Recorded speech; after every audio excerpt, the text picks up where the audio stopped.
Good morning, my name is Cherie. Welcome to my journey. Oh, shoot. It's Saturday, and I remembered this time the senior center is open for a few hours, so I'm on my way to go work out. Yesterday, the gym was closed because it was Juneteenth Day. Hold on. Okay. So, we tried to get clear today as to why,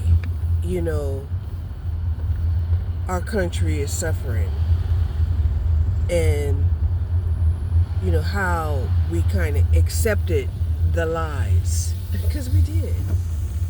I mean, some of us did. Right? So one of the things that I posted today was a hypothetical question to AI, right? Well, what would have happened in our society had they not killed JFK, right? So my thought is, okay, JFK was assassinated here in Dallas, right? Then he was replaced by LBJ, who was also a Texan, right? And like, my mind is like, there's no such thing as coinkydinkies, okay? There's no such thing as coinkydinkies. So I'm like, oh, okay. And one of the things that was really prevalent, right, was the fact that JFK, he didn't want to fund the Vietnam War, okay? JFK had retired thousands of military, right? And then it's no coincidence that he gets taken out in military fashion. It's like, what? Are you guys kidding me? Right?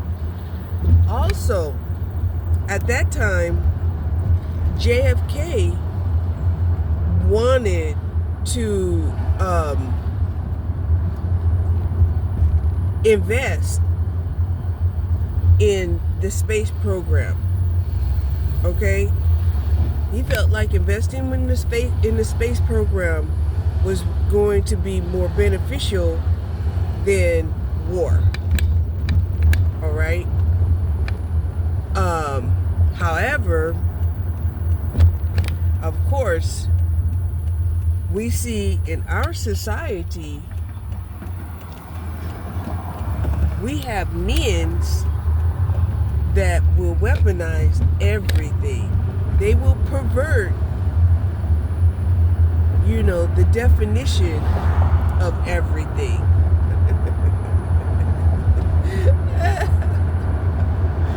So here we are now, damn, 60 years later, and we still don't know the lesson, right? We don't know the lesson because they would rather be losers than take the lesson. See, when you're faced with a decision to either have to learn the lesson or be a loser, most people think that being a loser is taking the easy way out and being rebellious in your face. I ain't gonna learn no lesson.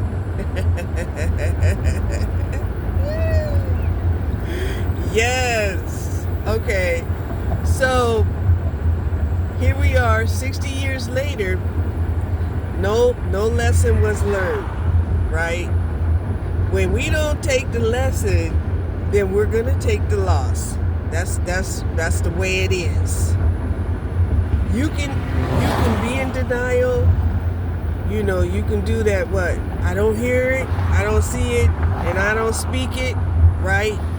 And that's still not going to eliminate the lesson that has to be learned. It's not. It's just going to cause a delay, right? They thought the delay was going to be, oh, we're going to delay privileges. That's what they thought. And it's like, oh, okay, you're going to delay the privileges of who? Oh, people that they deem to be lesser than themselves. Oh, okay. So, this was at the same time that,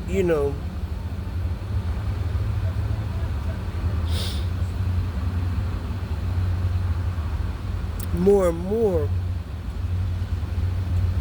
of the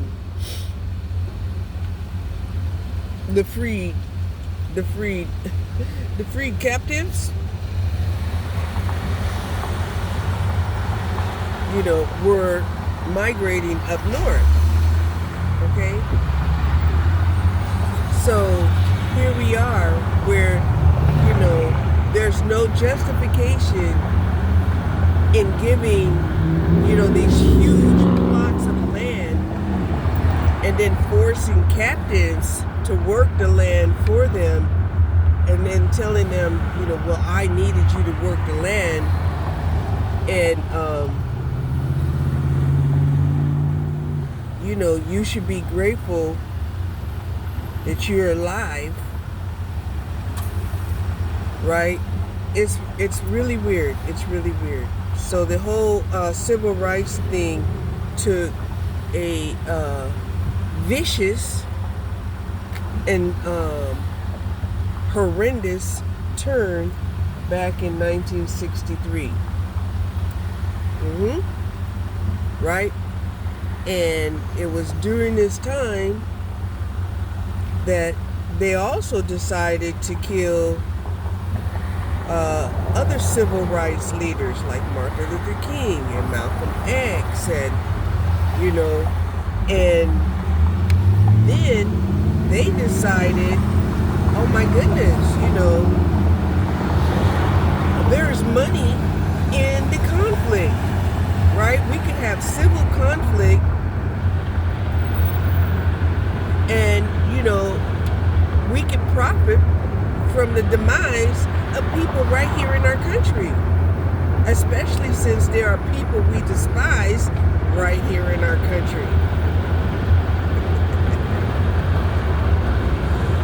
So, yes, right now, my gosh, the propaganda that had, exploded across social media, right, causing people to get polarized, and it also created an atmosphere of fear from any and everybody around you.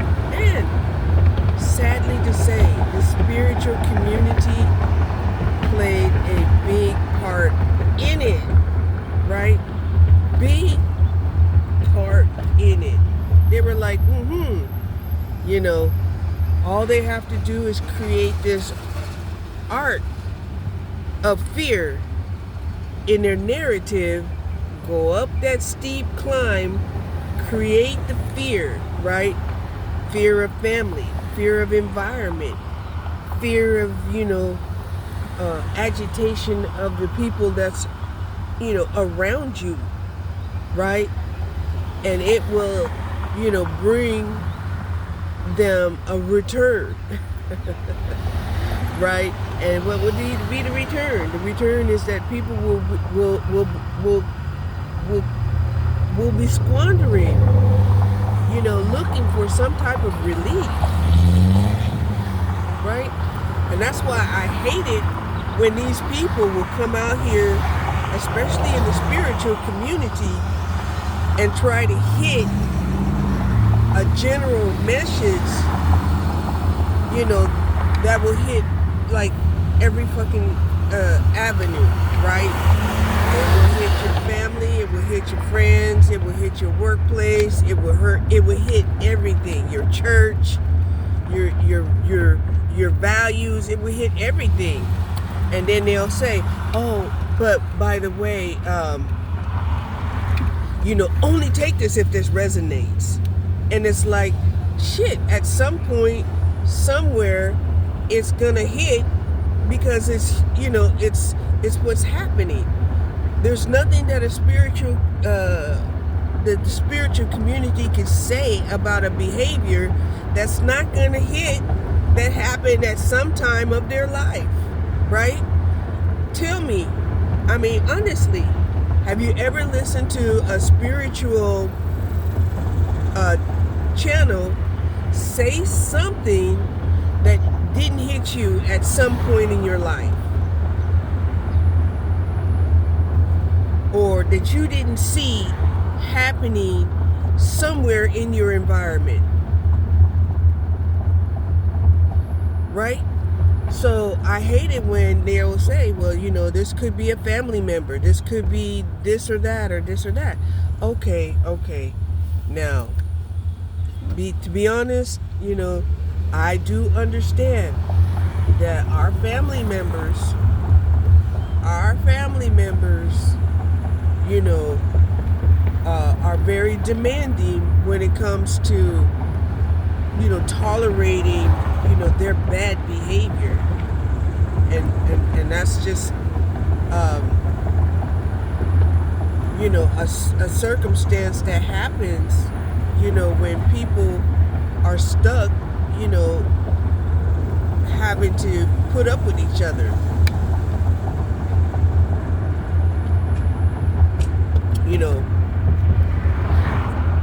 And then, the threats, we went through extreme violence, coercion, extortion, blackmail, right? Even when we weren't experiencing outright violence, right? Ostracizing, exiling, financial weaponry, right? So when we get to the point where we keep weaponizing every avenue, we're also cutting off our hands to what we would have access to, like resources, like being able to capitalize off the marketplace, right? This is what it's leading to, right?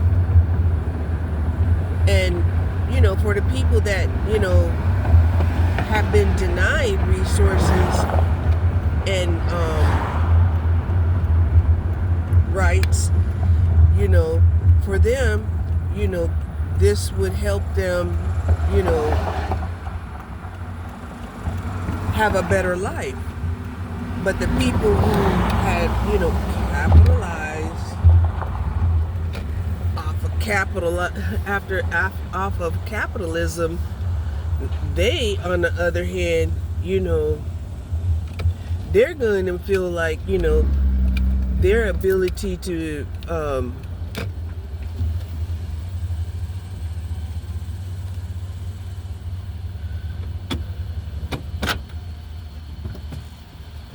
make money in the marketplace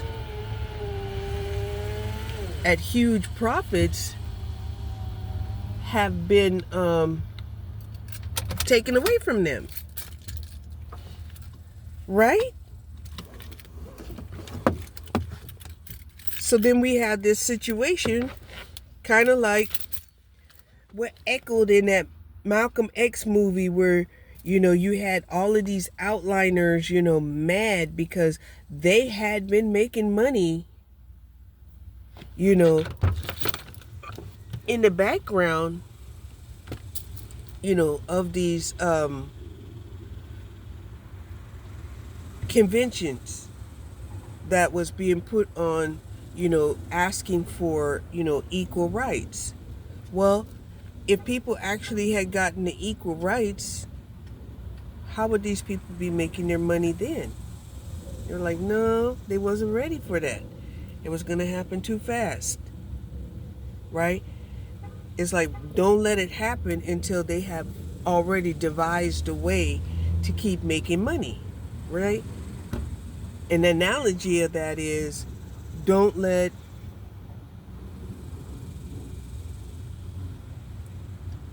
people uh, find an alternative to, say, oil until they find another way to make money. Right? Okay. So, anyway, I'm here at the senior center, and I'm going to need to work out. Even if I don't want to, I'm going to need to work out. And, yeah. Let's go work out. Because it's going to work out one way or another.